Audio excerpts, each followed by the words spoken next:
There is only one hope for humanity. The synthesizer. Here we've got the Roland D-110, which is a rack mount version of the D-10, which is basically all of the fixings of the D-20 less the sequencer. Aside from the LA synthesis, which is linear arithmetic synthesis, which is something I think Roland made up, it is a very capable synth, and it still uses waves. When I got this in the mid-90s, it felt very vintage to me because everything else on the market was a Rompler or worse.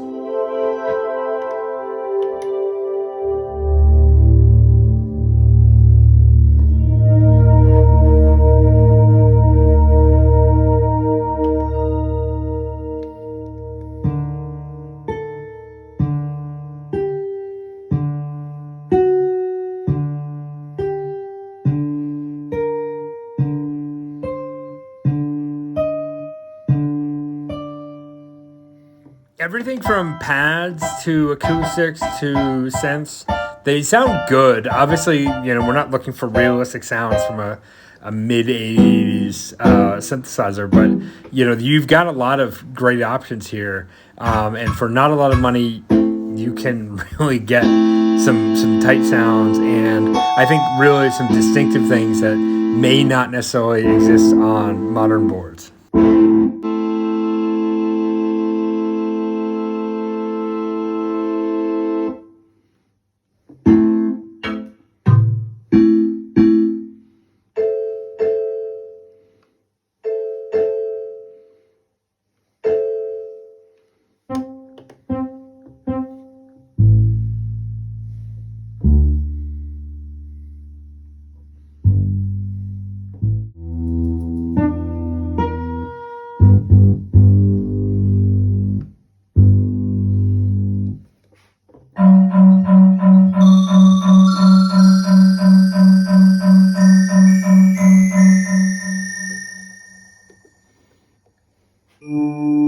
There's a lot of garbage sounds too, but I do have a lot of nostalgia wrapped up into this machine, given that I had the D-20 back in the day. And I do think that there are a lot of good sounds you can work with on this.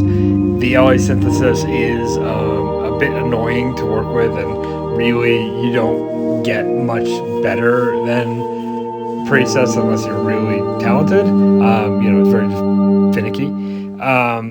So I would say this is a synth you didn't know you didn't need, because you're probably overlooking it anyway, just looking at D50 as the only Roland from the D series that's of any worth. But all in, if you found one of these at a Goodwill or a pawn shop for cheap, I definitely recommend getting it for a few bucks, playing around with it. It is fun, and it is nice to hammer on some old equipment.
Listening at this point, like and subscribe, because I've got lots more synth to share, and I do love sharing these videos with you. So yeah, definitely keep coming back.